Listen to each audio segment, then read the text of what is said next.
Thank you. Please stand by. You are being placed into conference in muted mode.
Okay, good morning.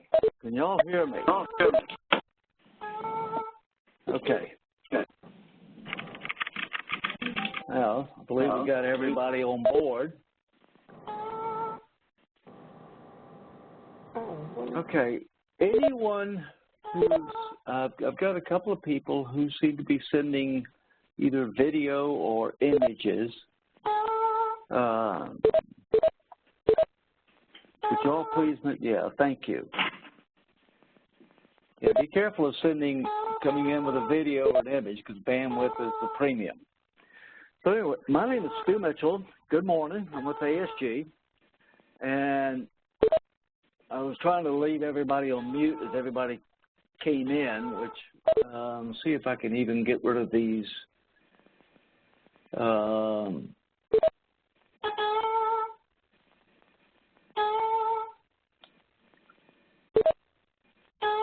Some of these noises that are going on.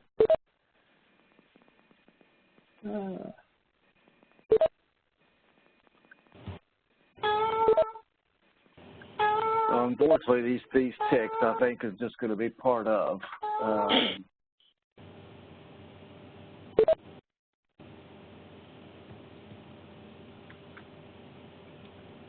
Okay. And Renato, would you please make sure that you turn off any video or pictures, anything, with 150 some odd users coming in on WebEx, and we're running a recording. It just is, everything is at a premium. Well, hang on, I got to get back to where I'm presenter. Somebody accidentally gave themselves presenting. There we go. And okay. So again, my name is Stu Mitchell with ASG. I want to welcome everybody to the call this morning. The topic is going to be Luminist. It's ASG's new document viewing, printing, downloading, report access tool. That's browser-based, typically Internet Explorer 11, Foxfire, Edge, But the one we found the most success with, and our personal favorite, is Chrome. But you may use any of the above. Internet Explorer 10 or earlier does not work quite as well. So be sure you're careful which browser you're using. But this is not it's JSP and HTML, meaning it's not going to have the same challenges of a Java-based application. The good news is it's going to be a lot easier to work with, and without some of the tricks of the Java control panel and having to make sure that you have the correct version online. So first, we're just going to walk through the main screen. This is what you would see when you log in. And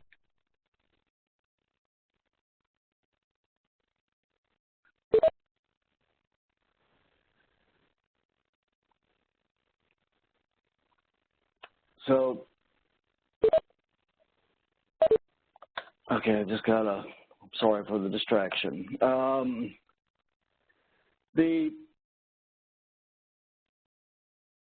Up at the upper left-hand corner, you've got, of course, Mobius Luminous.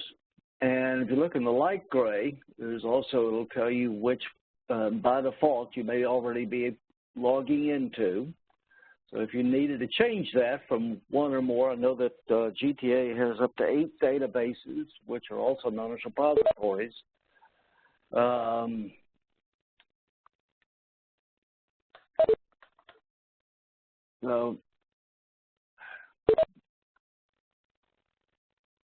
And so you could change them. And where you change them is in this wheel right here, where this defines your current repository, which in our case is going to be Training1, and the default repository, which say you, in this one you just want to log into, for example, Training02 or 3, and then also which home screen or which starting screen you want to begin from. Home, browse, search, favorites, and always just select home, but it's relating to these 3 large icons over here on the right. Browse, search, and favorites, those 3.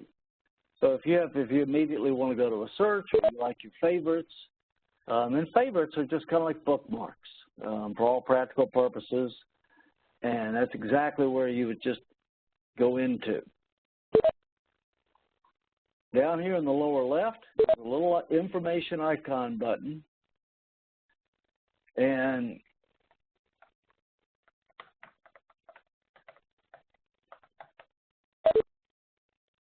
just will give you the current version of Luminous that you're running.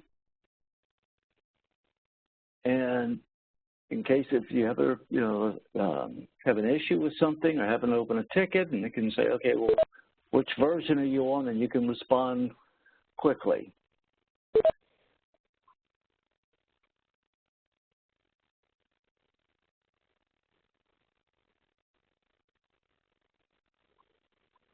So, okay, I'm going to log in.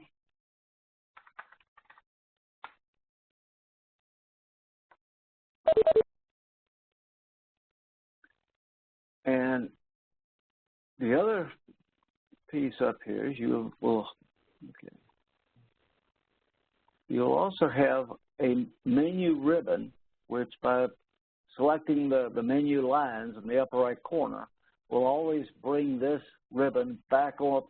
See, wherever you are in the system, you can return either to browse, home, search, wherever you like.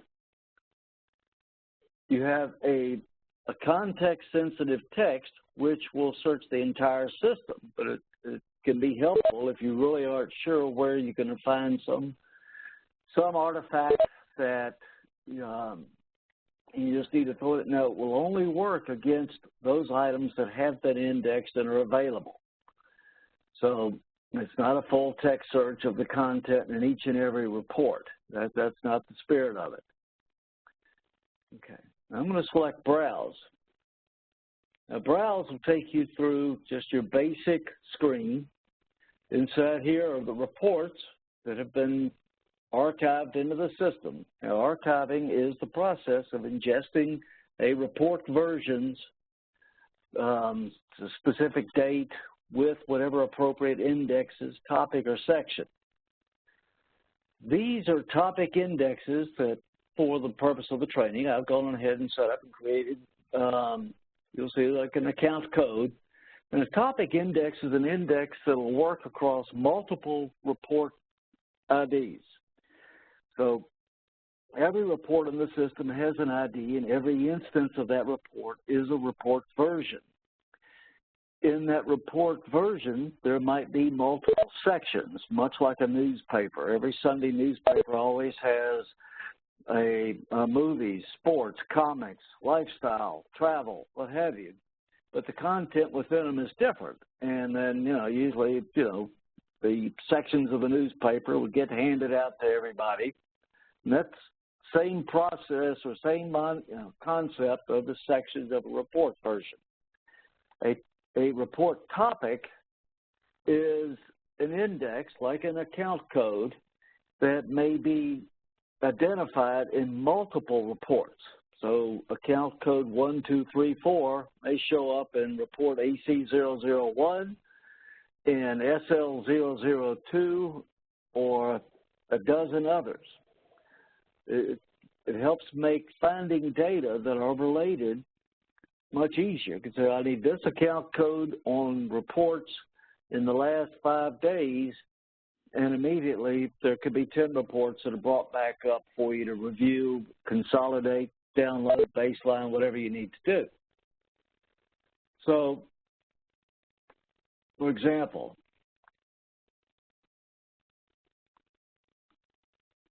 and I found out the last time I did this that even though it doesn't always happen to me, but for some reason WebEx does put an overhead on my system. These are account codes that are simply topics, and when I click on one, it tells me the 2 report IDs that this topic is found in. AC001, now you'll notice a lot of these are older reports. They're just example reports. This is a section, and you'll see this several more times through the presentation, so I'm just kind of hitting the high notes here real quick because repetition is the key to learning. So this is a concatenation of sales, Eastern, and Newark. So we'll just simply click on the report, and as it's pulling it from the system, without WebEx and 150 users, trust me, your system will be much quicker. There we go. Okay, this is our regular greenball reports. These are all internal example reports, and they come packaged, pre-packaged, but they resemble 1,000,001 other reports that may come out of various report writers. So the information you have on the left is what we call a breadcrumbs, which show you how you got here, and you can always go back up a level if you choose to. If you need to filter the documents below using, say you want to only get sales or only want to get manufacturing, only Newark, you could type that in. The show more, show less also gives you additional detail on the underlying report. So you can get an account code, which is what we were looking up, this 84001, which is the topic index, and you can get the report ID, which is this AC001. There's your 84001 right there, equipment rentals. The report version ID, meaning which specific instance of this AC001 does this represent, and the report section, which the section, as I mentioned, is simply a concatenation of the department, the region, and the office. So all we did was put those 3 terms together, and so that the sales department in Newark, New Jersey could see this report, or a regional or Eastern, et cetera, because your section indexing can be used to provide additional authority on availability as well as location. Now, the up and down button equals also control up, control down on your keyboard. Page up, page down will take you through the multiple pages of the single section. So you also have the ability to go into a full screen through this tool. All the reports are rendered in PDF through Luminist. So it makes it easier. There's consistency in presentation. Now, even though they're rendered, and rendered is our term for this presentation mode, where essentially we're doing an HTML scrape of the report that's being stored on the mainframe and presenting that to you. For download or print, we bring the actual report forward. And you can download just like as you have been in CSV or other forms. Now, we'll talk about that in a minute. Down here on the bottom of the screen, and I use it in the full screen, it makes it a little bit easier to see. If you want to make the report bigger or smaller, you can simply slide. This can give you the ability to zoom in on certain areas of the report. Say you've got a very large, wide report. Or you can zoom back out, say you want to set it up, or you're trying to capture, you know, the location of a 133 column wide report, and you need to be able to move over to it. Then you have your back to basic default width, default height, or of course the combination of default width and height, and it'll get. Now, what you see here is a gem clip for annotations. Annotations are not currently available on your system because you're using mainframe. And so even though annotations are very useful, you know, they're kind of an option. They're kind of like a sticky note that you could place on a report. They don't change the underlying content. But I'm not going to spend too much time talking about annotations today, simply because it's not anything that anyone can use or has used. And then lastly, you still have another little menu down here for sharing and finding any content within this one report. Okay, so I'm going to come back out of this full screen and go back in. Now, again, you can, this fit page brings it immediately back up. This area over here to the left of this slider, if there were multiple pages in this section, you would see another slider to help take you through the multiple pages. And you'll see that as we go through different examples. But this is a pretty standard screen for any and all reports, whether it is, and I'll go back up all the way to training, and these are just report IDs, but you'll see the standard look and feel. This is a formatted report, meaning the data came in, and it also had a format, a form that went in behind it. We just simply took the data, whether it's AFP or Xerox or PCL, applied a form to it. Another example for viewing.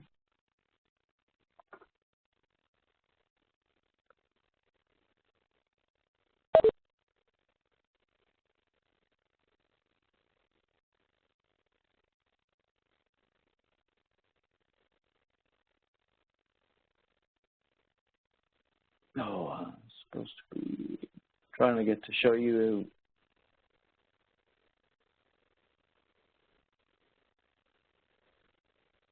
There we go. There's a check image, which we've actually got a county up in New Jersey that scans in all the tax documents into ViewDirect.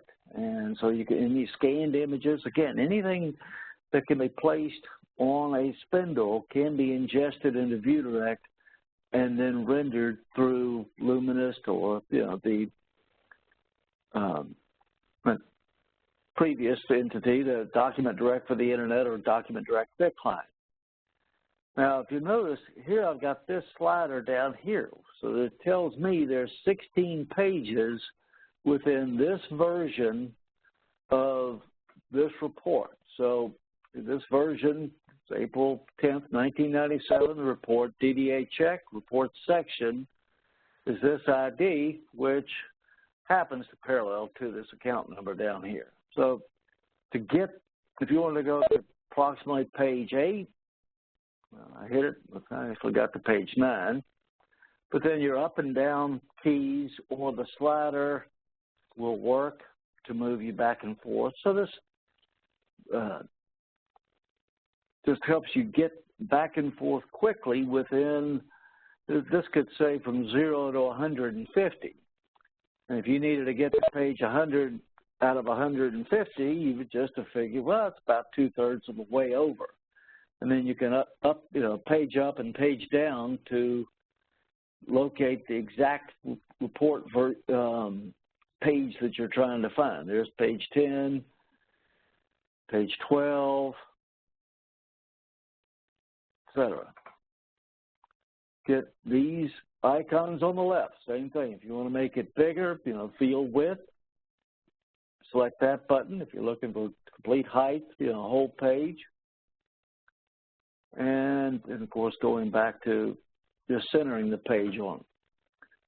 Again, you can do the full screen, etc.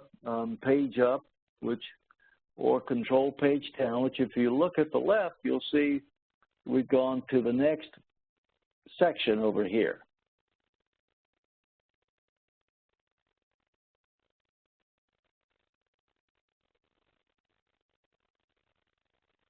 Yeah, there's another check, the 813. So we've begun a new section. The same thing will happen as we go down through it. Okay, so that's your basic navigation. Got a repository, go through reports. I'm going to go to AC001. And these are the sections. Now, if you'll notice, up underneath each one of them, you've got choices. You can view, print, download, extract and filter, or favorites. Actually, I'll pick on the last one first. Favorites, as I mentioned, is that bookmark. And that can be a temporary favorite. It can be a permanent favorite. Like you may say, I just need to save this report for, and each week a new one takes its place, and you can remove them.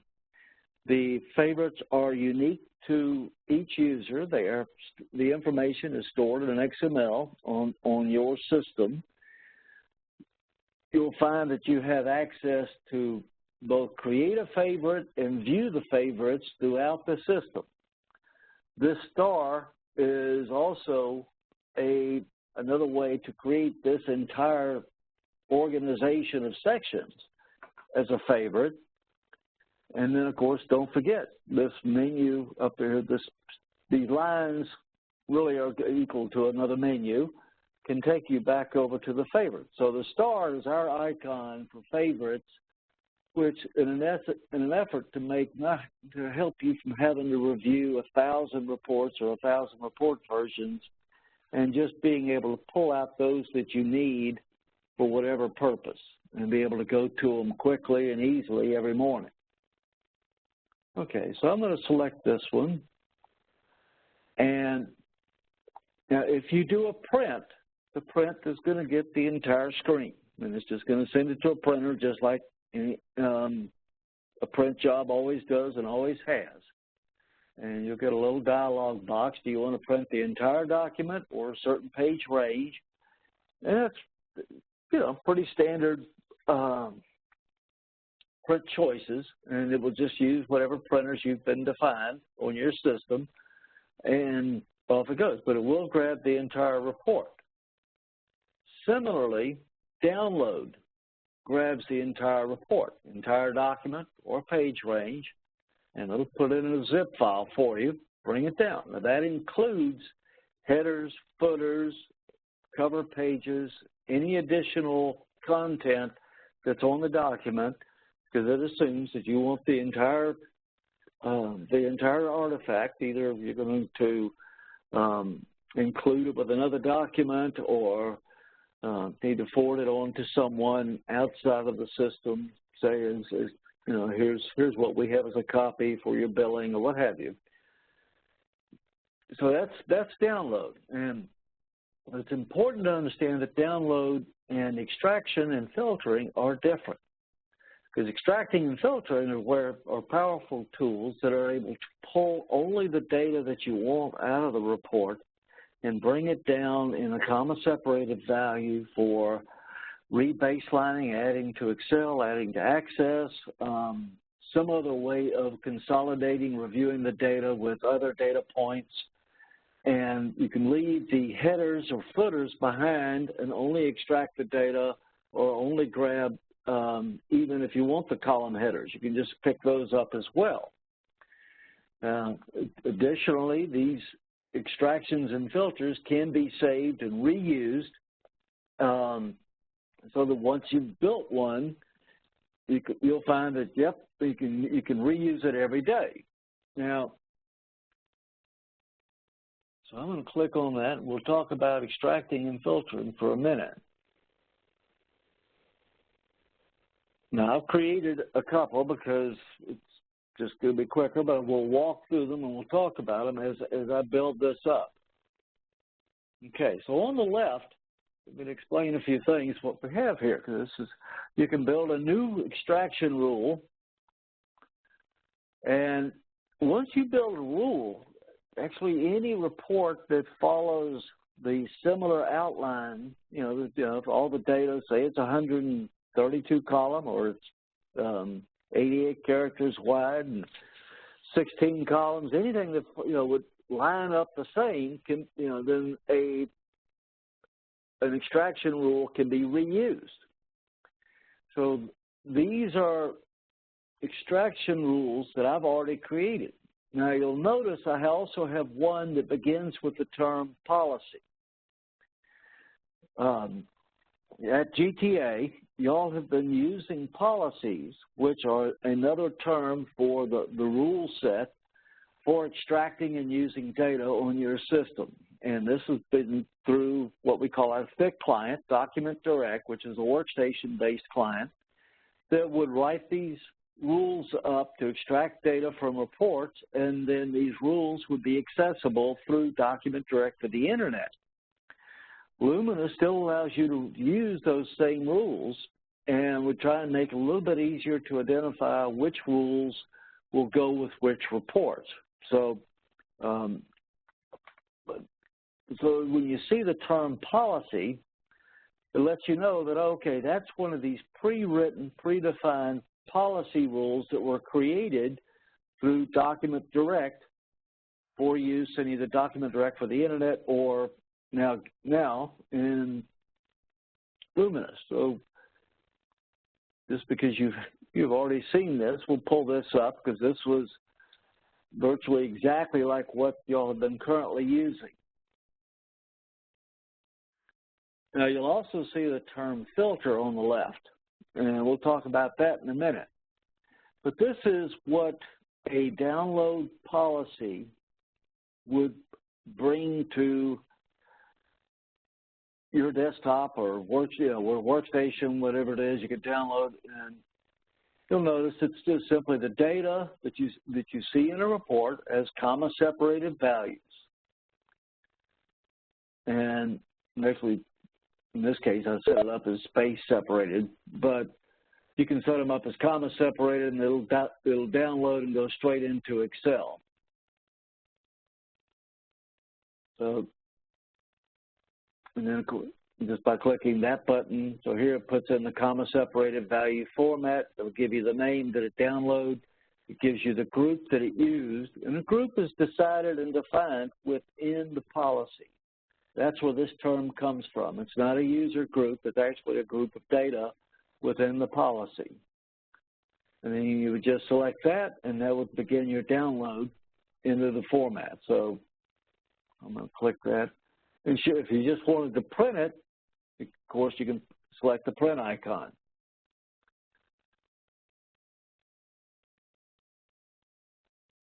So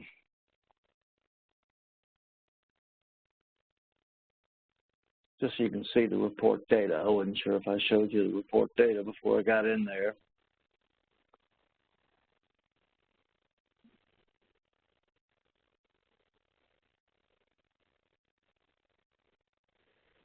right. Yeah. Okay, so yes, so you're familiar with the data. Yeah, we've got the account codes, we've got account descriptions, planned month to date, actual month to date, variance month to date, planned year to date, et cetera. So all these are currency values. These are account descriptions. Again, I mean, this is a pretty standard kind of a report. Down here at the bottom, we even run totals. So in an extract and filter,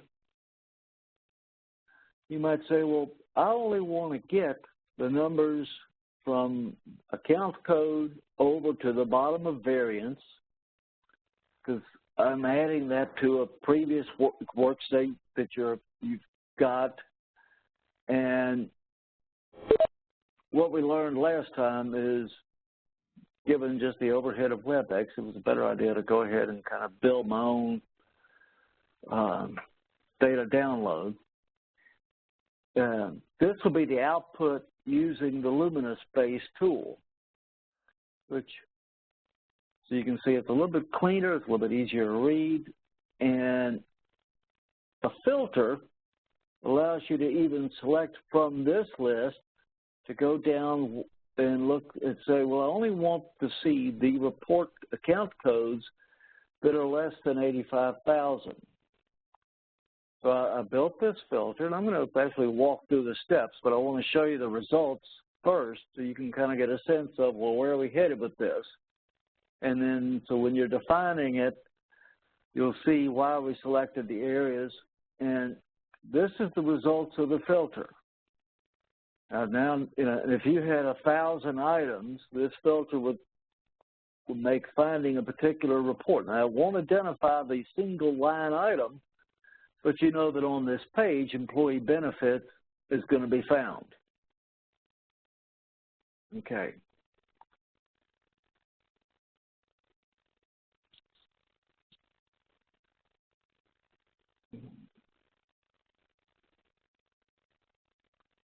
If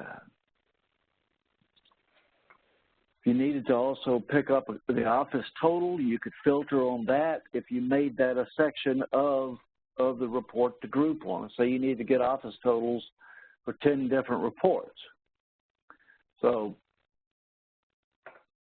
okay, so we'll come back to the extraction rules, and I will just kind of take you all back to this version of the report.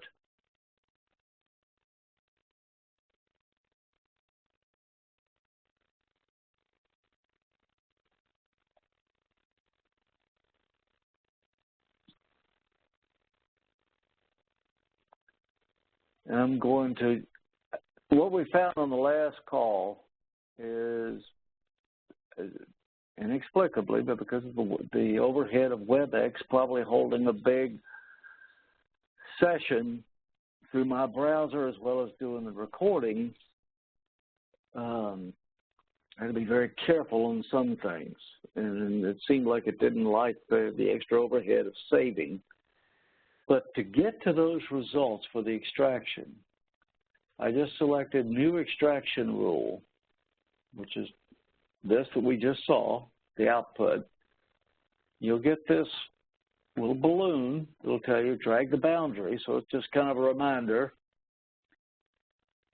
And you just start in the corner that you want, put your mouse down, bring it over, and highlight the area that you want to extract.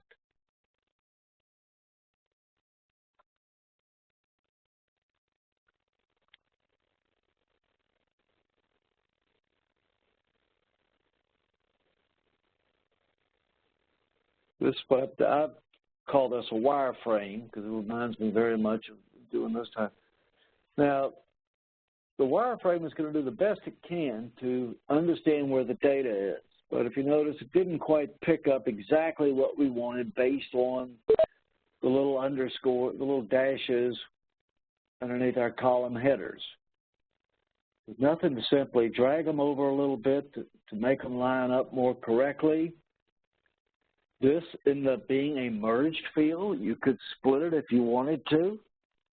You can also come in and you can format the fields if you want to change from number to currency, or say this was a date, or say you need to make it sure that it remains a text. For example, if a calc code actually becomes an alphanumeric instead of just all numeric, but you want to make sure that the system didn't look at it as simply numeric. So you could change the type and presentation. So if I change this to currency, it would begin to present it as currency. So this was all I did with an apply rule.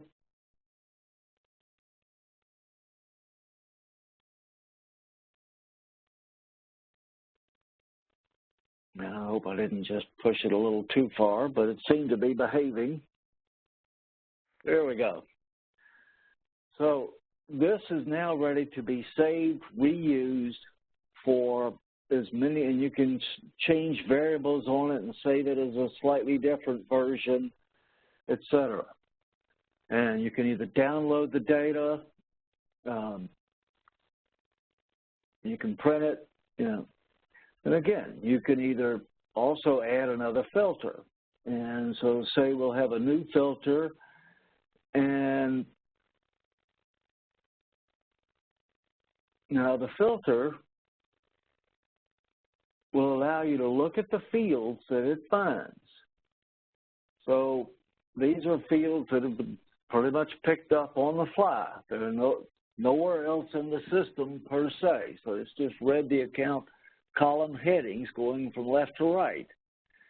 So say you wanted a planned year to date that was greater than 1,000, and if it was, obviously if you wanted to match it to case specific, you would select that, and then you can have multiple, obviously, but the more complex the query, the longer it's going to take to run. But we're just going to run a quick one here.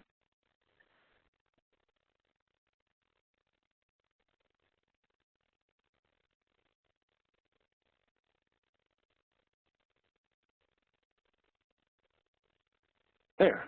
So any of them that were greater than 1,000, so I'm not sure why 959 snuck in there, but it shouldn't have.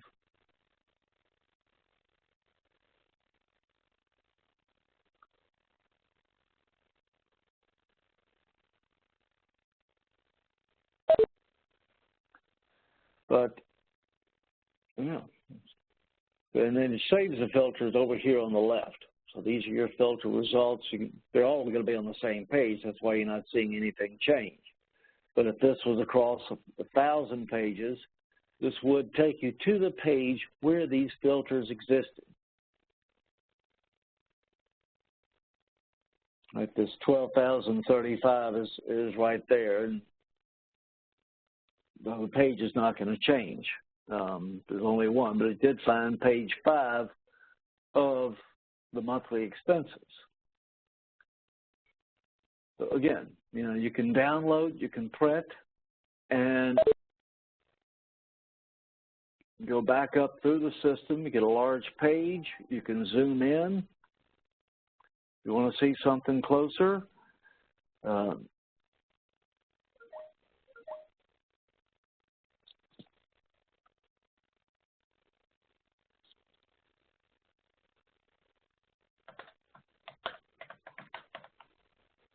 So now I had previously defined, just so that you can see what an annotation is, that would be an annotation. It does not change the underlying content. But again, y'all will have annotations probably in about 6 to 12 months because they are changing the database format of the mainframe, which will entitle you to be able to use that feature, which is kind of handy. It allows you to rubber stamp, etc. So when you say the little gem clip, at present, you all do not have the gem clip down here because you're on VSAM on the mainframe, which is a different architecture than DB2. So I'll go back up a step. So that filter could be saved. The rules can be saved. And you come back in. So this was just a different rule that I had saved and rerun earlier. The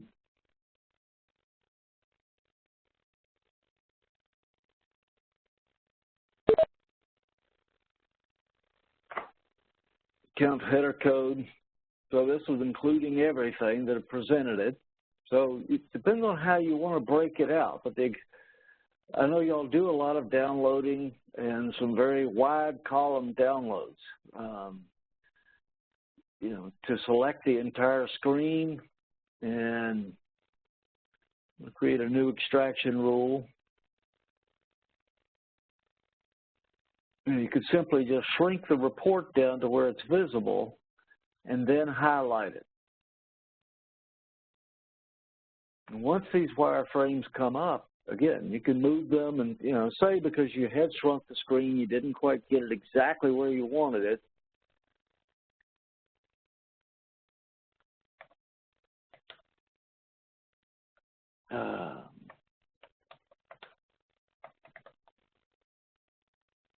Now you can reset the text anchors. Maybe you need to come over here a little bit more on the left to make sure that you get the entire page in.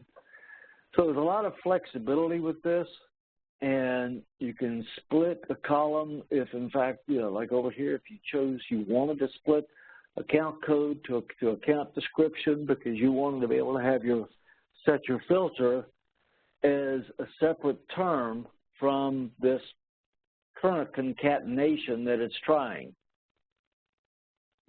So just select split, slide this guy over, put him right there, and now, if I do the apply rule, you'll see that account code comes up separate from account description. I'm not going to worry about these other lines. You saw me move them before. Extracted, new filter. Okay, let's go back to unfiltered.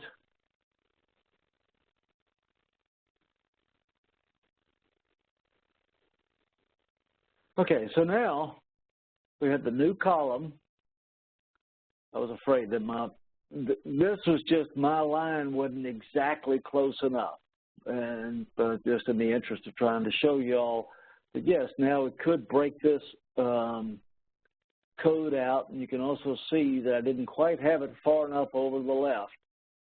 But the main example was to show you that I could split these two fields apart in case you needed to find, you know, some degree of granularity between the two of them. And if I need to edit them, I just simply close results, make it bigger. Just got sliders on the bottom like anywhere else, and pull that over. So that's really all that needed. Was I was sitting on that edge. So apply rule. So once you get them, you save them. They become reusable throughout the system. There. Well, still didn't quite get those 8s. Well, this is cleaner though. All right, well, I'm not going to. I can see it, still see a tinge of white over there on the left, but okay. So go back to all lines. This will be everything that's in there as a report line, which is another just way to look at the data. So it pulls each line across. These were the blanks that were in between them. Sometimes make it easier if you're trying to organize the data or you're just trying to select key pieces out for extraction through and or inclusion into, like I say, access. Excel, some other third party, maybe DocuAnalyzer, what have you. Okay, we'll go back up here to our versions. Now remember, the version is the instance of the report, AC001, that is running. That contains all of these various sections. Now this one has some different totals down at the bottom inside sales, Western San Francisco. But just as an example, if you'll see, I've got the same rules that are applying even though I'm in a different section of the report. Okay, so I'm going to go back up and we're going to actually talk a little bit more about these three. Okay, so favorites. We talked about how everything that you see you can identify as a favorite. Well, these would be your personal favorites, and they can either be an individual section of a report, like we saw. We were just looking at it.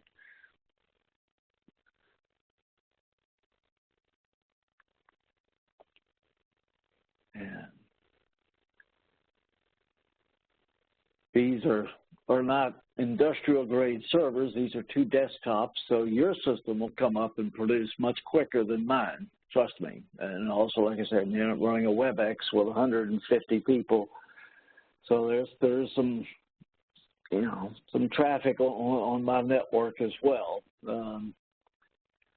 But so your favorites are simply that ability to run back into a report or any, I don't want to say component, but any, whether it's an extraction or a particular section or topic item of a report.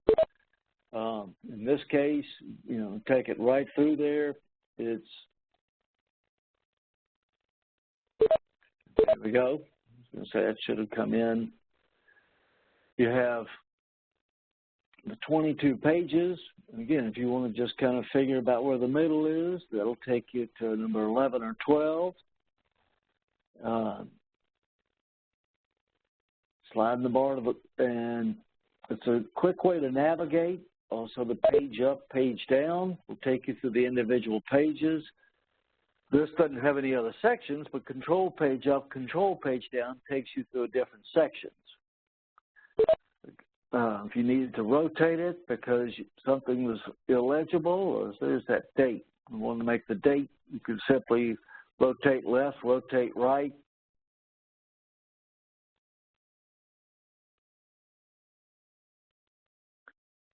And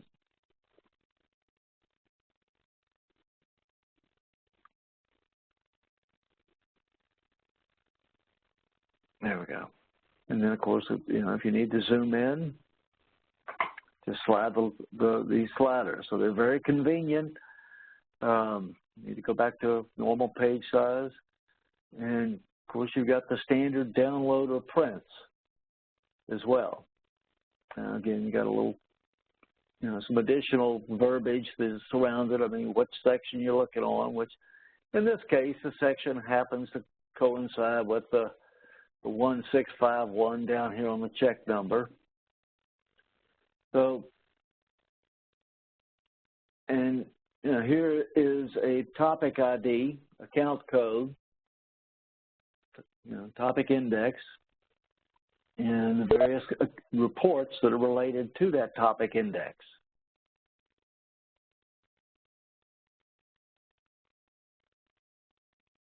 So these were all the account codes that were found in the system. And if you needed to search for a specific one, you could use this up here and say, I want to find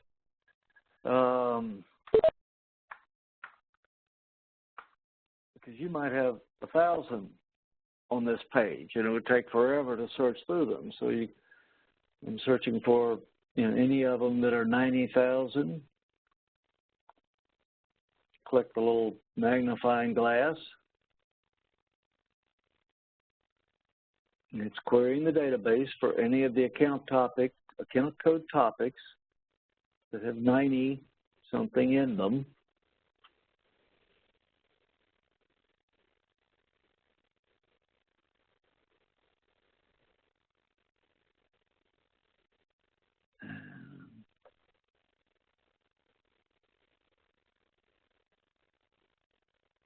Not sure why mine's done, but that's a pretty easy query for the database. I'm not sure why it's being a little slow. So.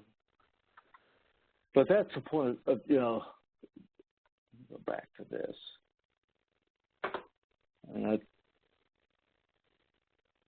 again, your system will be much quicker. This is,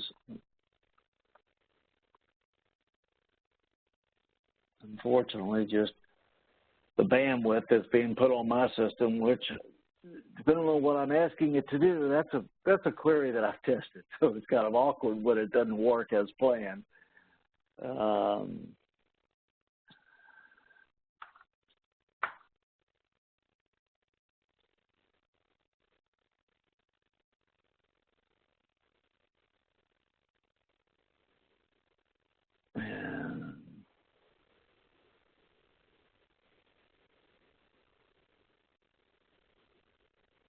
It is one of the key features of this is the ability to just almost do a freehand search wherever you are in the system to help identify whether, but you have to be mindful of what it is you're looking up. I mean, again, it's not a full text search, but it can find the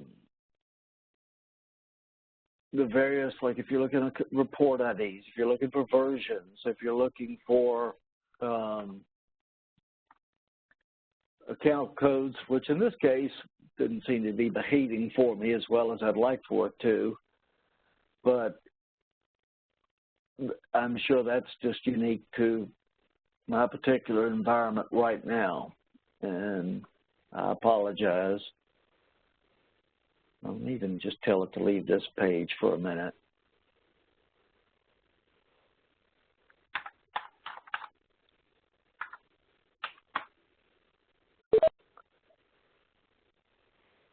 And I'm going to relog in.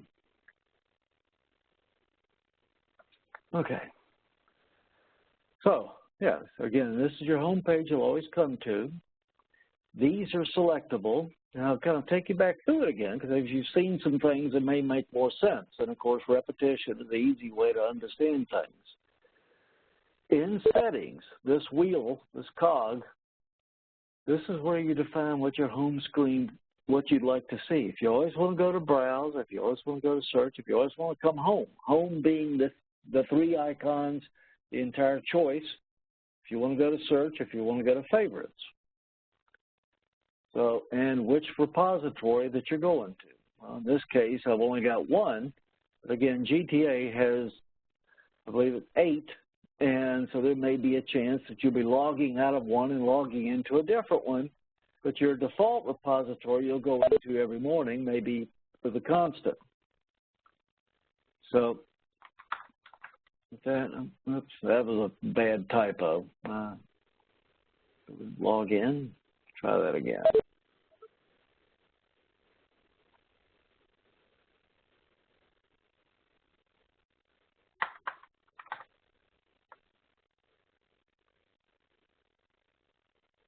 Okay.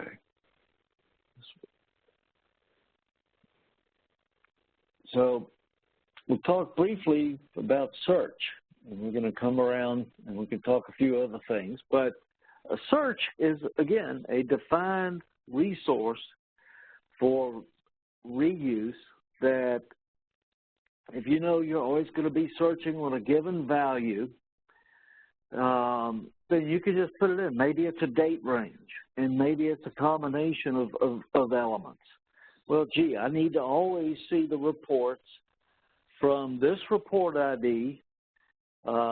Maybe it's this section ID, or maybe it's this topic ID, and for the last week, because you don't want to have to go back and look up through 6 months worth. Or maybe you always have to look back exactly 6 months because that's how you will measure and re-baseline. Well, we need to take a snapshot of where we were 6 months ago to right now and that's our best indication of billing cycles or progress or just whatever it is you're baselining or using. So your searches can be a very powerful, reusable tool, and they're unlimited. The other interesting thing with searches is, depending on your role within the system, you may be able to create a search and define that for use with other users. So, there could be a team, team lead or manager says, well, okay, hey, by default, we're going to create these searches because we know that everybody's going to use them. And then you can still create your own searches. Real quick, you'll see I'm logged in as just the kind of a generic account, admin. But there is also a user account that I created because I created a search, and then I saved that and published it. And just so that you can see what that looks like, we'll go in here real quick.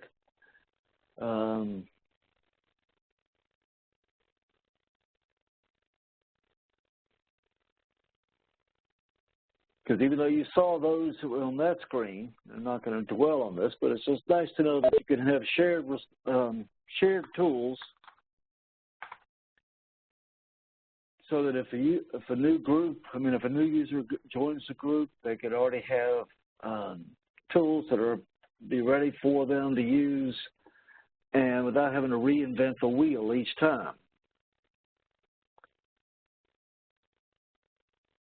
And there's that AC 2000 greater than 2001, which is simply, it's a particular report ID. Because these are all our standard template reports, we haven't had a new one of those since 2001, unless I go in there and manually change the version ID. Point was, everything was created as admin, but I published this one out to be able to be used by any other users. So I'm going to log back out of user 01, close that screen. So there's, you'll notice the term down here, unpublished. So if I unpublished it, user 01 or whomever else was logging in would no longer see this search. Now, here's a search. I want the report ID, AC 2000, and I want all of the versions greater than 2001 in the year. And it's actually January 1, 2001. So I had manufacturing Newark, manufacturing Oakland, manufacturing Reno, and they came up, and with the same view, print, and download, and I can go manipulate each one of these further with an extraction rule, filters, downloads, prints, whatever I want to do. But until I go do that, I want to show you first what created this search by selecting Edit.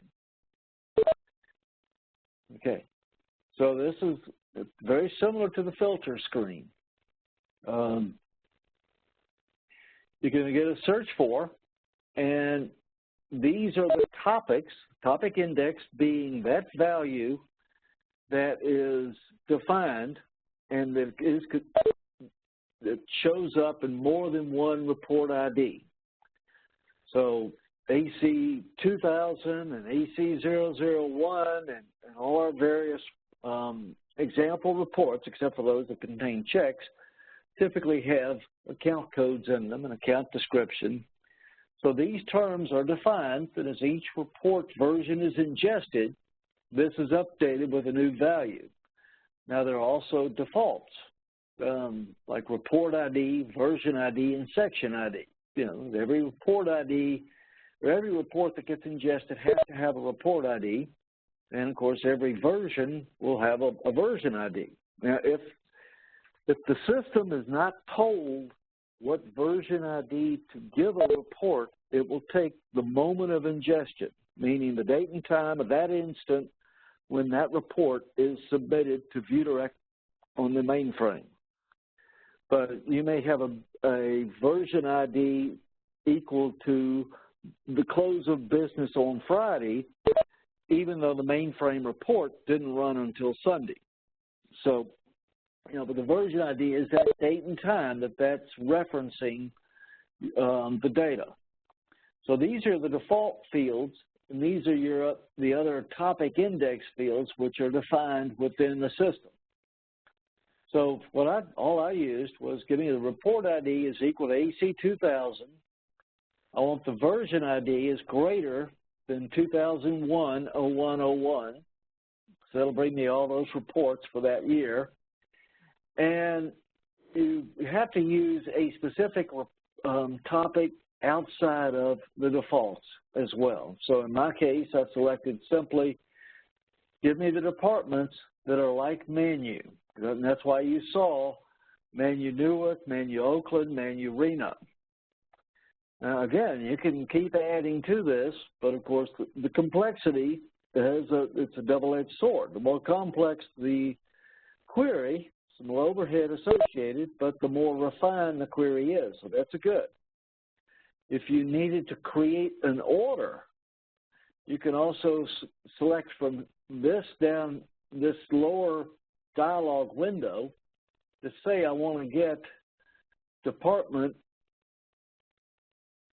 sort ascending, sort descending. Well, they're all going to start with Manu, so really it's not going to make much difference in this case. But again, if you had 600 entries that would have come up, for example, in the version ID greater than 2016-01-01, because maybe the reports run every 30 minutes or something, then you may want to select something like version ID, sort ascending or descending. You want to make the newest on the bottom, newest on the top, whichever way you're trying to organize your data. And you can save as, you could add another one, and I'm going to do this. I'm going to save as test 2. Well, so far so good. I was out there on an edge, but I was thinking since I didn't really update anything, that would be okay. All right, so you saw the results of this search already. Now, if you notice on the bottom, I've got this choice again. I can publish test 2 that would be available to other users who log in. Now, they don't have to use it. They don't care. It could be, it's completely optional.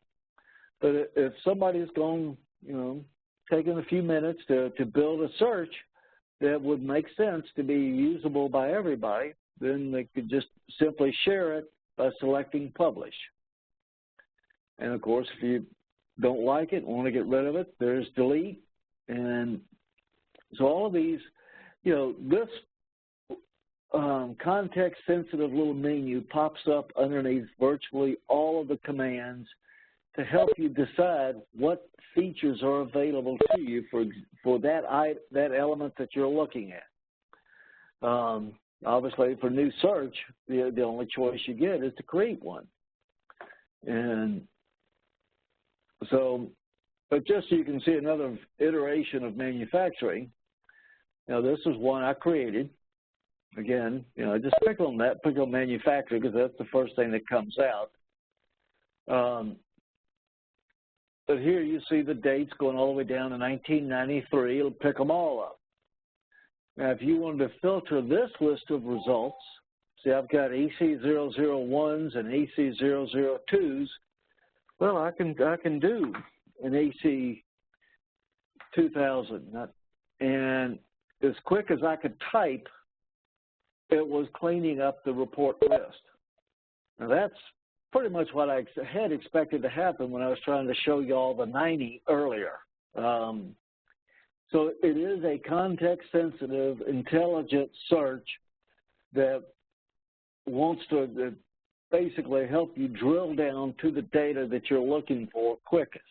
And then if you don't like that search, you simply click the X and say you only wanted October.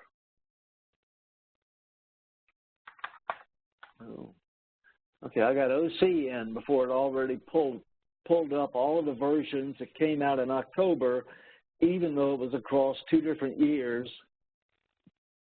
So that's a better example of our searching than that other one. It got stuck. There's no other reason to explain it. Okay. So that's searching. And I'm going to go back into browse and kind of drill down. Down here on the bottom, you've got the RM description, RM event date. These are record manager. They only appear on this screen. It's within my system. You won't see those, and that's why I haven't spent any time talking about them. It is a different feature that's available through ViewDirect and Luminous, but it's not anything that you'll see, kind of like the annotations that you saw down the bottom. I'm going to walk back through reports and go back through all of the items when you've opened up a report, because that's really going to be the meat of the functionality. And I'm going to pick on a different one. The sample was interesting. That was actually contained some content that somebody had pulled up. Is everything from I believe there was something about cats in here, but I'm not going to go down in there, but just in case, stay on this page. Go back into reports.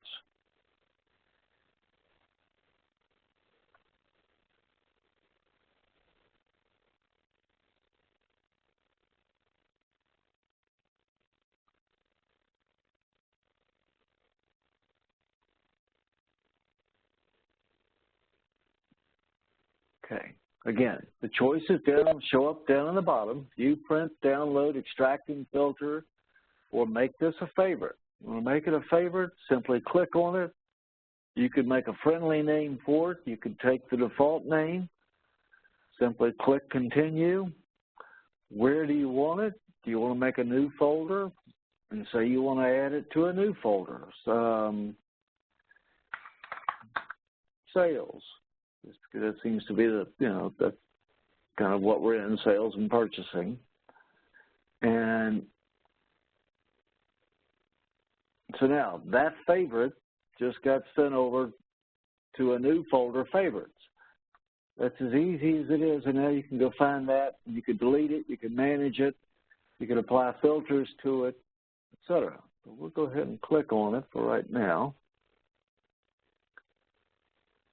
Tells you how many documents. You can filter on these documents. Like if I only wanted purchasing, there could have been 250 in this column on the left. So by simply typing in the first 3 characters, I eliminated all of them but the ones we're looking for. Now again, there's only one page. And if I wanted to print, it's going to print this entire page. You just select the print button. If you want to do the show more, again, it's just good telling you the same information that you have over here, but sometimes it makes it easier if this begins to get a little bit.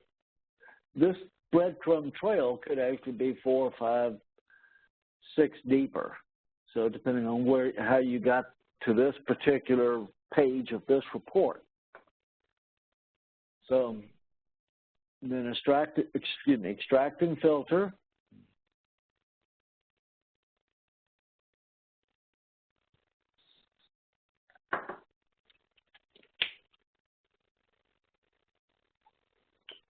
Now you notice we've also got a lot of the same that we had previously used. Now the one that's missing here is the one that said policy AC001. And the reason is the policies are selected based on the relationship to the underlying report ID.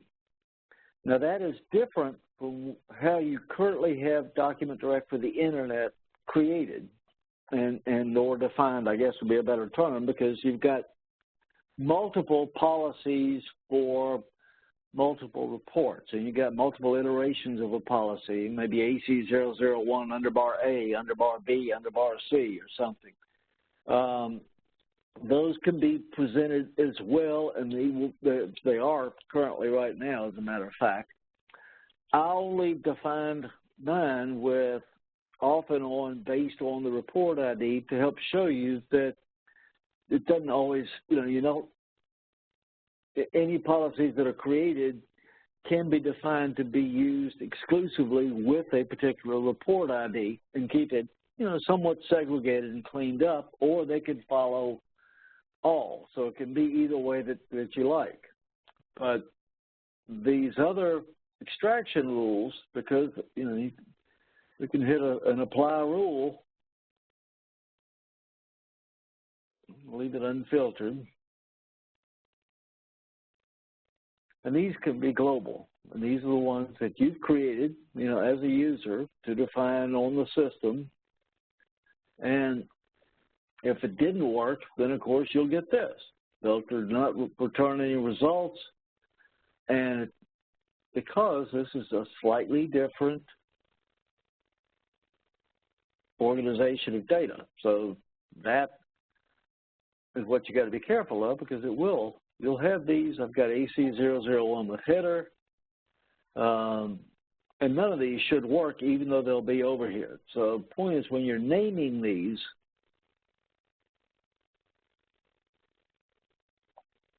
go back up, because now I am going to build one. If you give it some sort of a reference, because if I know, because we've shown it, that if I go to my AC001, it's going to work every time.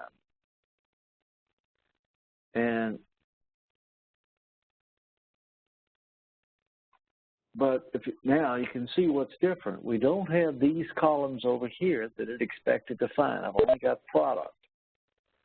So if I built a new extraction rule to work with this organization of data,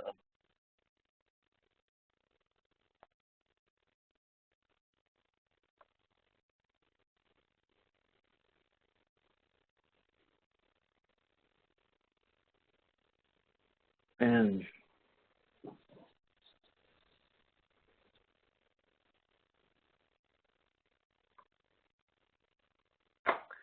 now I can do, I'm not going to, yeah, I will real quick clean up where the wireframe does attempt to locate the data most logically. And not every report you have will have these underbars and dashes, but these examples do. And there we go. Slide this one over. All right, we got that. And again, let's just say that I want to take it all the way to the edge of the page. If it's on the last one yet. Okay. So I'm going to do the apply rule.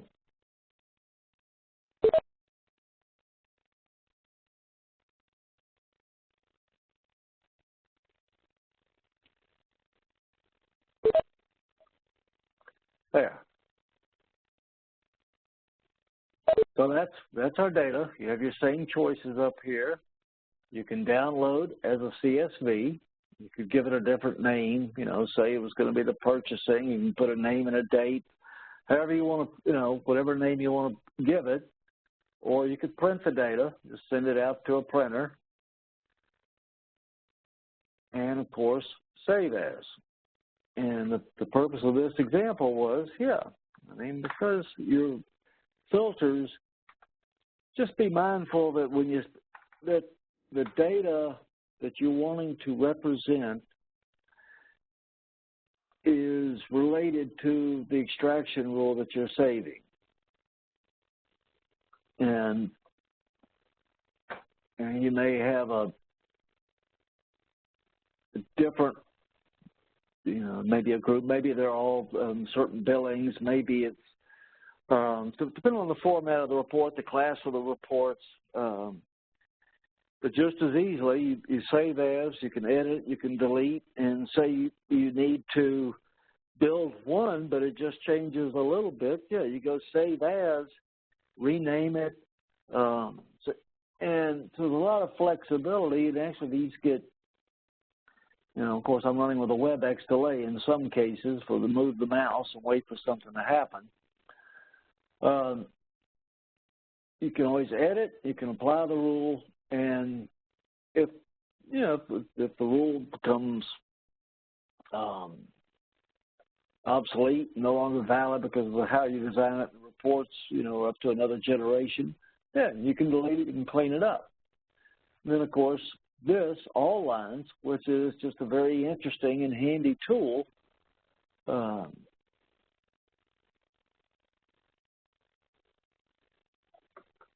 Just if you needed to pull the data out and in a real quick fashion, just as line items, and you just needed to be able to pull this out and didn't want to go through the whole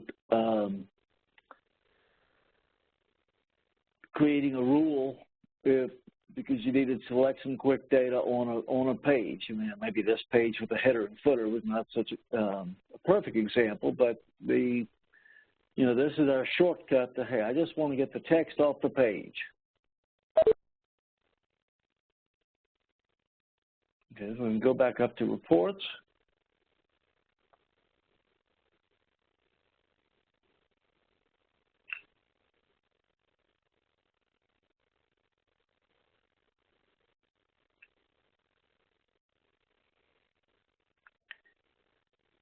Take a look at the, again, if I want to filter, pick a number, the 4794. So it even picked the term at the end of the string. Again, when it's just this few on a page, 20, not such a big deal. When that entire page is left to right with sections, it may make a lot of difference. 0685. Again, this has a form with it. It's basically a pre-printed form filled in with data. Xerox DDE, DJDE data, and again, going to go back through. You want to add it, set the current location as a favorite, which would be all of these section IDs. Now the breadcrumb trail, this is the repository or database we're in. This is the selection from the browse screen. This is the report ID, this is the report version. We ask the system to only give us these that end in 0685. And we can have the show more or show less, but this is just a restatement of this data. But again, if it's even 0685 brought up 30 results, it's nice to have a which one am I looking at real quick type of a view. Again, just here, this sets the current location of all of these. That can become a favorite.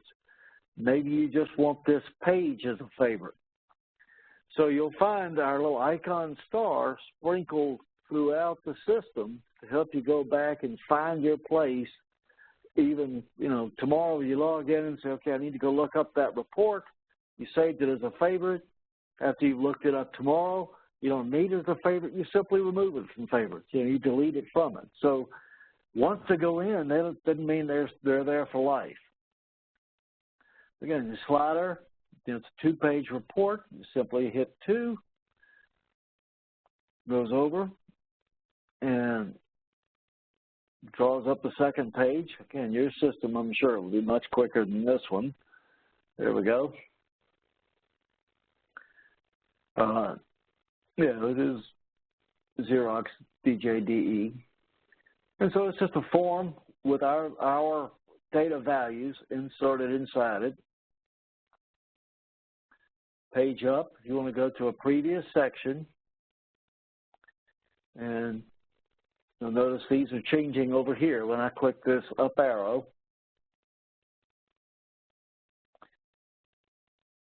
With all the,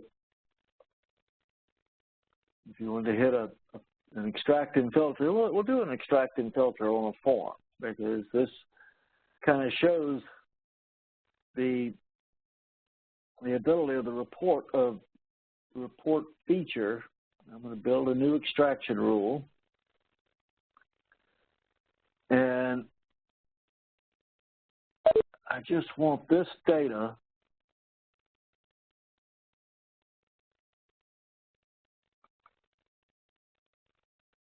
so even though this is a form-based, I'm not going to do merges and restatements. I'm just trying to kind of organize the data quickly.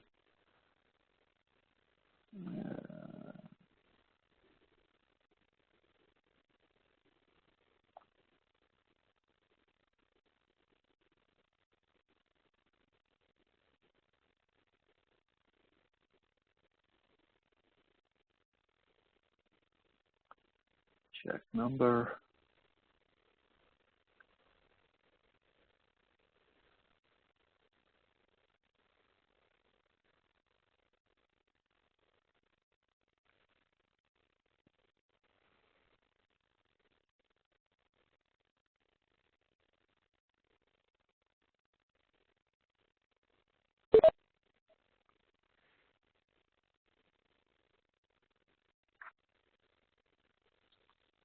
All right.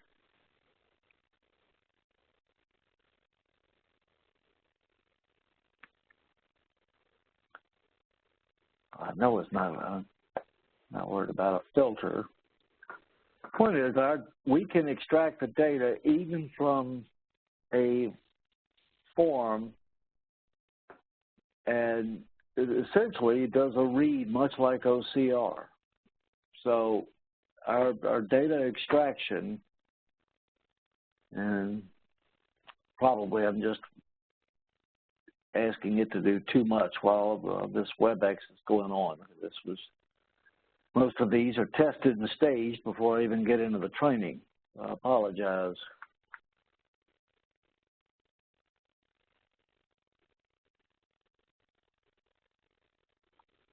But that was just in case, in the last call, several people mentioned being able to put other data in.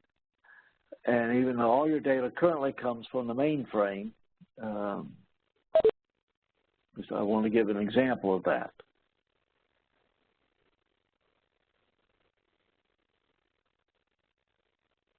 Okay, well, there was some that was trying. That's a bad one, because what I did was I ran a saved extraction rule against that form just to see if it could call anything up, because the point is we can read that content even though it's been form-based. So go back up here to data statement.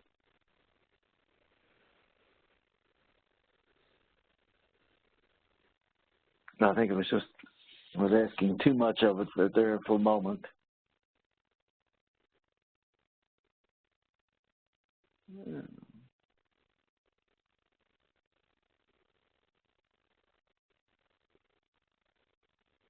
Yeah, because obviously it's having trouble even populating that. It's somewhere there's a CPU cycling unnecessarily. So, all right, well, I'm going to go back out of DDA statement. So here's the breadcrumb trail. I'm just going to go back to reports.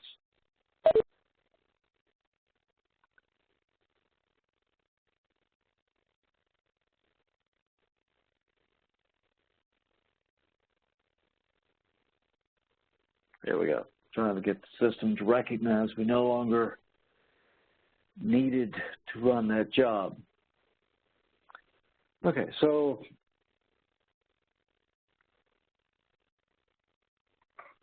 this is another variant of the topic. As you can see, these are, even a topic can be like an office total. And for, it looks for the same field value across multiple reports. which in this case would be this. And so everywhere there's an office total, then you can begin to look for filters of office total. And I'm just going to try and I'm just going to run a filter. When I say try and run, it's because sometimes, as we've seen, the system doesn't always cooperate with me. And I found it kind of grows as I've used it. So I'm going to do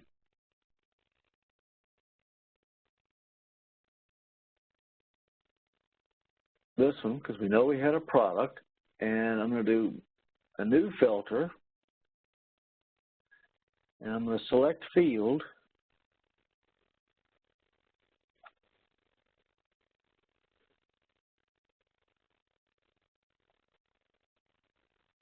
of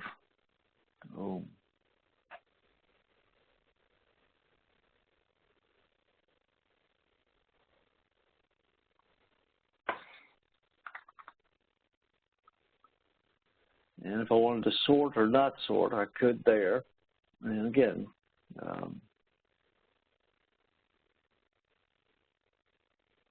got to be careful about trying to keep these. Your system will be able to run a lot more robustly. I've got another browser that's maintaining the session count for everything, in addition to, my server for this system is for training and demonstration. It's not for heavy consumption. But I've got, here's my filter, and it brings it up, and these are all just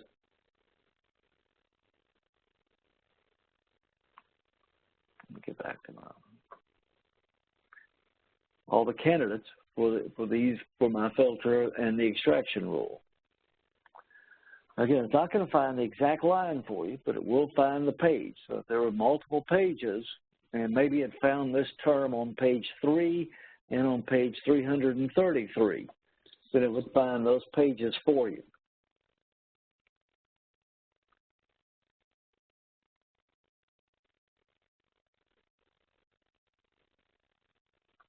Okay. Go back up the breadcrumb trail, go back up to Manunuic, go back to this specific version. So the point I'm trying to make is to remember the breadcrumb trail, to remember where you are in the report, what it is you're trying to access. If you're looking for all the reports that were run for this particular report ID, all the report versions, I should say, then because from Office Total, for this report ID, there could be 300 of these. And that's where, you've got this quick find filter or the quick search, quick text, whatever you like to call it, that can immediately isolate. I can go back up a couple of levels. Okay, total appears in several instances throughout. You got region, department, office, a couple of different department totals because of how they relate with different report IDs.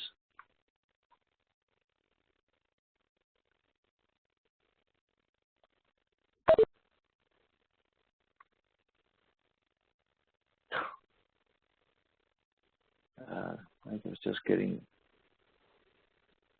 too busy for a second.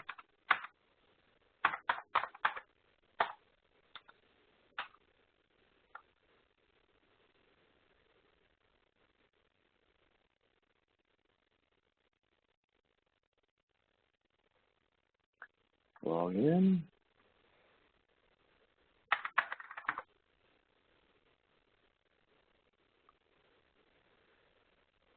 All right, now I'm going to change my home screen to favorites since we've kind of talked about that one. So I'm going to log out. log back in again, just so you can see the results of changing it to favorites. That really is probably, I mean, even though the home screen is very easy to navigate, immediately just click on favorites, for a lot of people, the feedback has been that, you know, whether it was in Document Direct or the Internet, they like the favorites because it just immediately takes them to where they need to go, and shortcuts straight to the reports they need to see without even having to take 2 clicks to get there. So this was that purchasing one we saved earlier. And again, you've got this, you know, the available commands, the view, print, download, extract, and filter, edit, favorite, or delete it. So simple view immediately brings it up. That's consistent with the performance you should expect.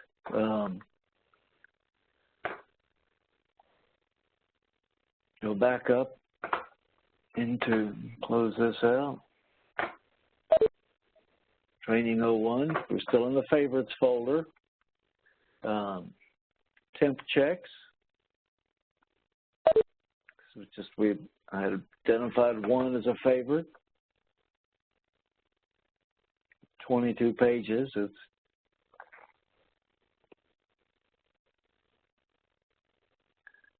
again, if you know, some of this is just going to be look and feel. It's got 22 pages. You're trying to find page 5 or 6. You just put your mouse on the bar. Okay, there was page 5. And, you know, just page up will take you to page 6, or clicking again a little bit more to the right, take you to page 6. So this obviously will change. If there's 1,000 pages, incremental, it's going to be much tighter. But it's between this and your up and down arrow, I mean your page up, page down, makes it real easy to locate your page. You can also search for your page numbers up here. So okay, close that back out, go back up into Training1, still in favorites. We've looked at forms, we've looked at account codes. The menu ribbon on the right. So even though I started up in favorites, doesn't mean I can go back out to home. I can go to browse, I can go back over to my search. There's my test 2 search, which gives me my search results, which were pre-saved. So that the goal of Luminous was to provide an intuitive resource with reusable objects, so that as you become more familiar with the product and you save them, save your searches, save your extractions and filters, save your favorites, you'll immediately be able to dive in and locate the report versions or the elements that you need to find, download, however you're going to use the data. I know it's different with different people. Sometimes I just need to go look at a report, verify the data is correct, move on. Sometimes I get a download.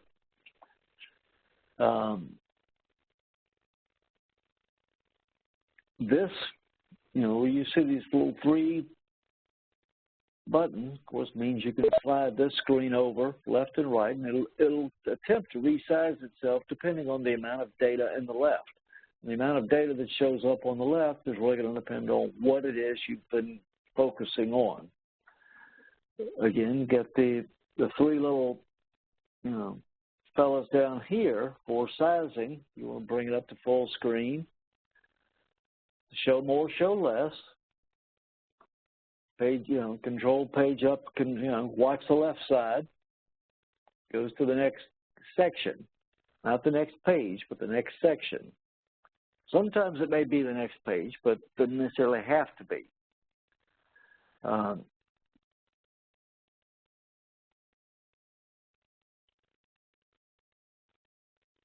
here you've got your view, print, and downloads, which those are the choices that are available based on these search results. So Okay, so I'm going to come back out of the search results, go back up, and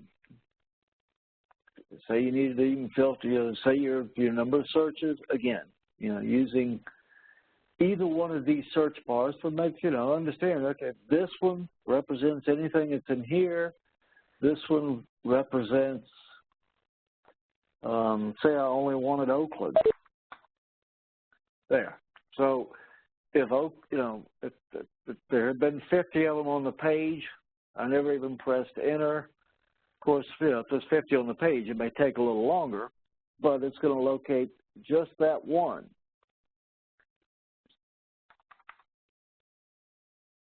Similarly, if I'm over here and say I have, some that are called test 2, 3, 4, 5, and 6, it'll bring those up. So your quick filters are very powerful tools, and they're almost like a Google search as far as just type it in while it looks it up. Don't even require you to press enter. If you see the magnifying glass, then what you do need to press enter. And this is a more global search. It will take more time. And as you all saw, it can also, because it is trying to do a lookup in different levels, it takes a little bit more overhead from the system. Okay, so that's restating search. I'm going to come back out of this, just go back to home, go back to browse, and come back into report. So that's, again, extract, filter, favorite, extract, filter, favorite.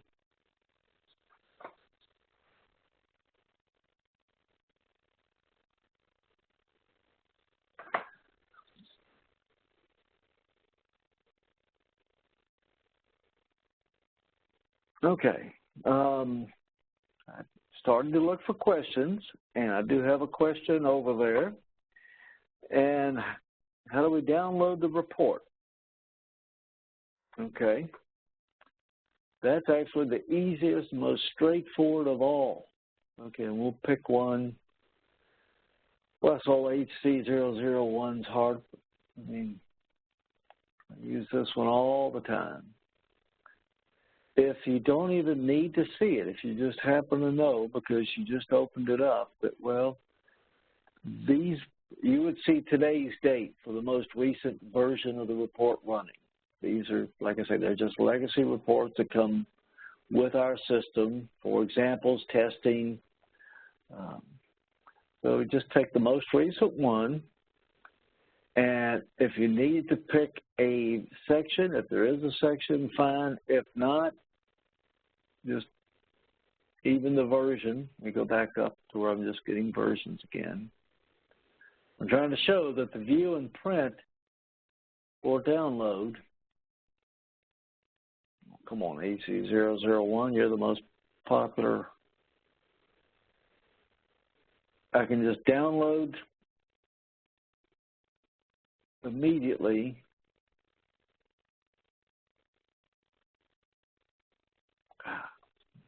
You need to get to just highlight. You can tell it barely changes colors. Probably going to be barely to y'all. I mean, it's more distinct to me, but I know that, of course, coming across in WebEx, you may not see a change. And then it'll immediately put the date of the version as the file name. So even if it's close of business Friday, for example, and you're downloading a report Monday morning, but the report really didn't run until Sunday night, it's going to take this report version, which in this case is January 9th, and then you would just simply select Start Download, and off it comes.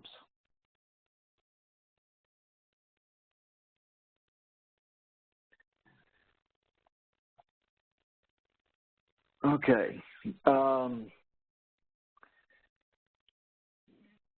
The entire report is, this is a report version. I only showed the sections in case. So this is in response to a question, well, what if we don't need to worry about the individual sections? Then just select download from right here, or you could just, this entire version will come up, and that'll work as well. I've got a question. How do we access archived? You'll be given a URL and it'll take you to the internet to access these reports. Once you're in, because the FIC client and Document Direct for the internet and Document Direct FIC client will both be retired. Luminous is our new flagship. It's much more contemporary in look and feel, its functionality. It's also, runs on 64-bit systems. It provides greater security, as well as, it's got a more intuitive look and feel with the system. You also have access to it through iPad. So if you have an iPad or use an iPad in your and you can download the application from the App Store for free, and the look and feel is virtually identical to what you've seen today in the browser.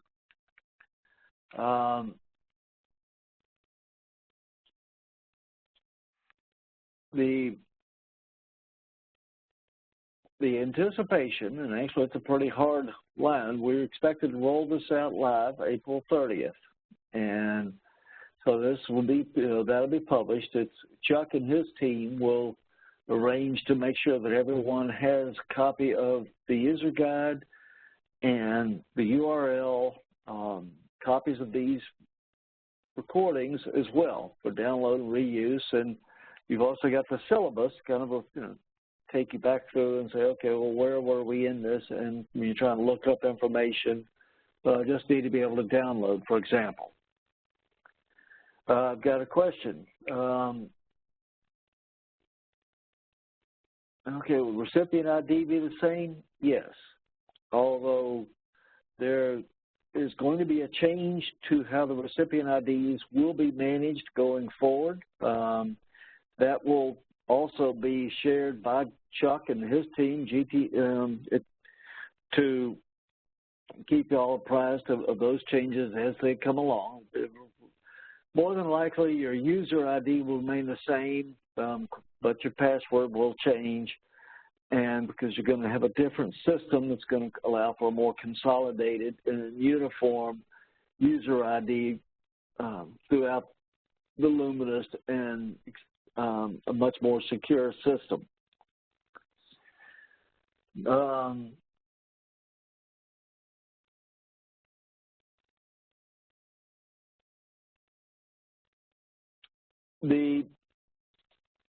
Will the report IDs be the same as the current reports on Document Direct? Yes, they are all, they're going to come exactly out of the database that you currently have. And so any report ID that you were used to seeing in your old Document Direct, whether it was Document Direct for the internet or the FIC client, will be identical in Luminous, as well the choices of the various databases, whichever ones you have access to. Maybe it's one, maybe it's all. So all of that back end is entirely the same.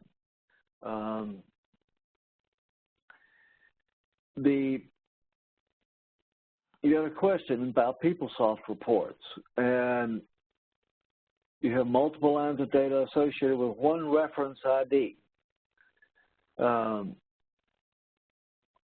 Those same lines of data, if you're currently exporting using a policy, meaning if you're going into Document Direct for the internet and you're selecting downloading data and you're taking a list of data, because you'll see a big selection of, well, I want this rule set to download my data, and you select yes, use this. All that is available through Luminous just like it was through Document Direct for the internet. Can multiple sections when creating a rule? Yes, but it's not recommended. It's almost better to append them off of, because you want to have reusable sections. And but certainly you got a couple of ways to create that. and you can merge and separate accordingly. So that's, the question is, can you select multiple sections when creating a rule? So the short answer is absolutely across pages, et cetera, but we always kind of balance that with, depending on the size and scope of it, sometimes it's easier on all parts, yourself included, with smaller bites of the elephant. If you've got a large query, it's just going to take more time. And sometimes we've found that grouping, I need this section for this, and then just run 2 or 3 of those extractions as they come across, and just let them append in Excel. So it just depends on the data, but because Luminist also streamlines how it handles data, our experience is you'll find that all these queries are going to perform much more efficiently. So some of these still have to be, unfortunately, kind of a wait and see, and that's where you hear me kind of hedging my bet a little bit. Until I could actually see the report and run it, I can't guarantee it, but I'd say, yeah, you're going to be better off, building the multiple pieces and then assembling them. But you can, in the section as we know them, certainly do it. Okay.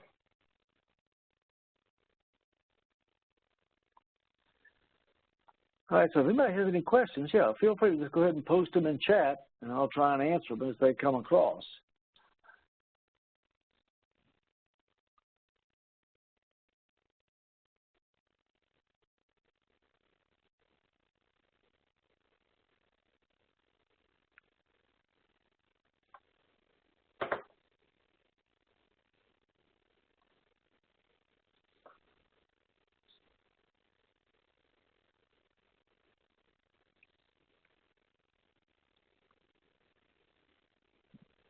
Nah.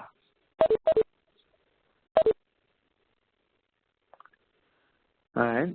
Well, here's one. Do we have access to Luminist now to practice on? I do know that Chuck and his team have asked groups to begin testing, and but I can't answer directly for them. You would just need to send an email over to Lynn Griffin or Chuck and ask them if they'd like to get access to it. There are 2 environments up and running, one in what we call tester development, and one that is staged to be production. But as these are not officially production environments, they do go up and down and things change on them.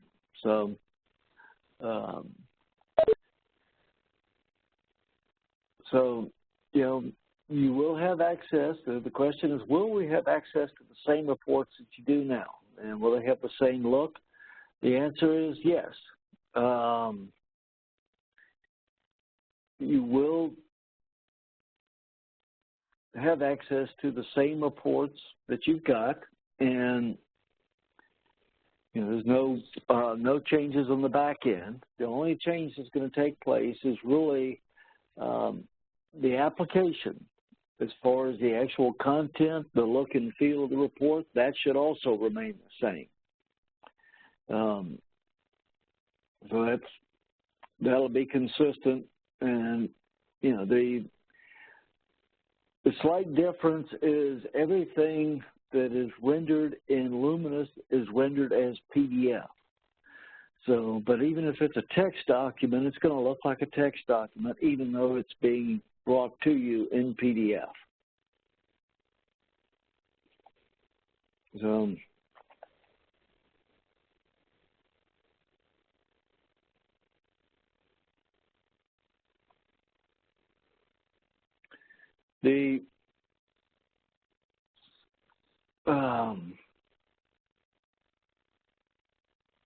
I'm not sure what training you're talking about on June 1st, but we also will have recordings of the training available as well as the user guide and syllabus.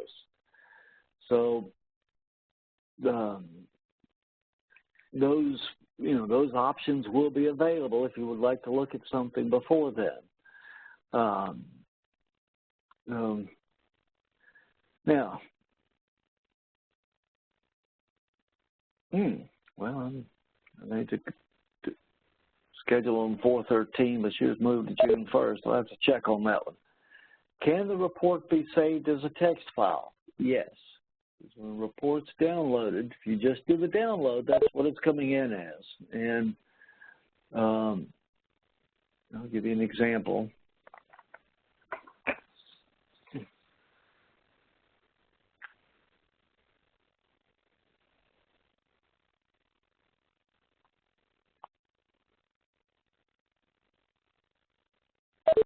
So, yeah, it's just going to come down as a simple text file, and, with no formatting, just a flat file. Exactly what you'll get. Only when you act on it and try and create it to be CSV, something else,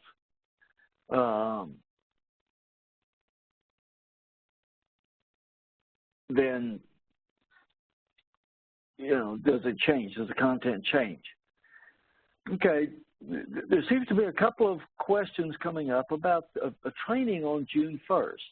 And I also just received a chat that suggested that, well, no, the June 13 training is still June 13th. And I'm not sure where the June 1st has been mentioned. There could be, I know that we've talked about possibly adding an iPad session, a quick one, and could be in reference to that. Again, just to kind of restate the iPad, it looks virtually identical to this browser that you've gone through this. You download it from the App Store. It's free. There's a sample repository that's included with the iPad application. You can just click on and begin to use. It's already configured for you. There's nothing to do but dive in and open reports, navigate through the system, become comfortable and familiar with it. And you can find the user guide, I believe, on the portal if it's already.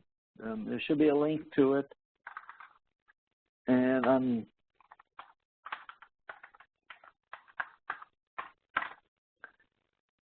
for questions, I'm going to put my email address up there in chat for everyone to use.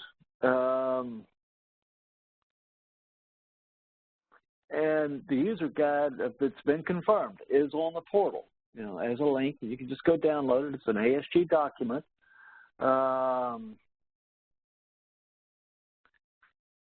And so, if you have any questions, and as Luminous is there may be upgrades and changes. Like I can tell you right now, there are a couple lines that are being changed were in there. Like any other software that's ever been made on the planet, it is dynamic. It changes.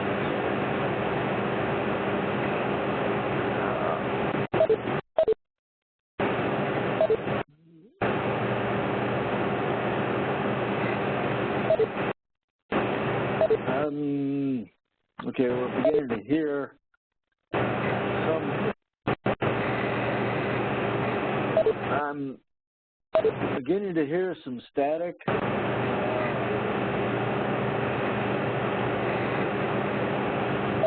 The lines are still muted, so please, if you have a question, please just put it in chat.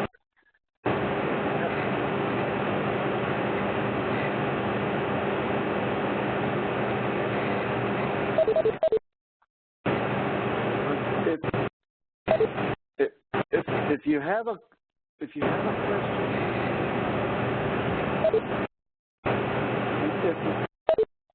if you have a question, please put it in chat.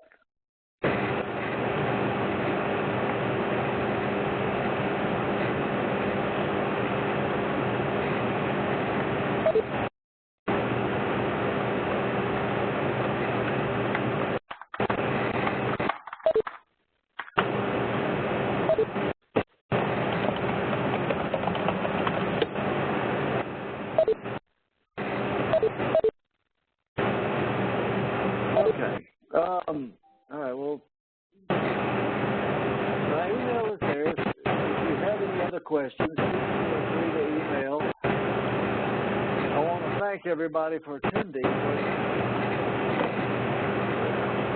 one reason or another, we're beginning to get static on this call. So,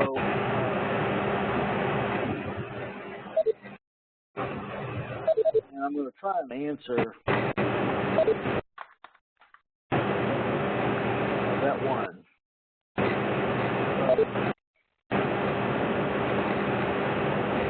Coming up on 11 o'clock, but thank you all for joining.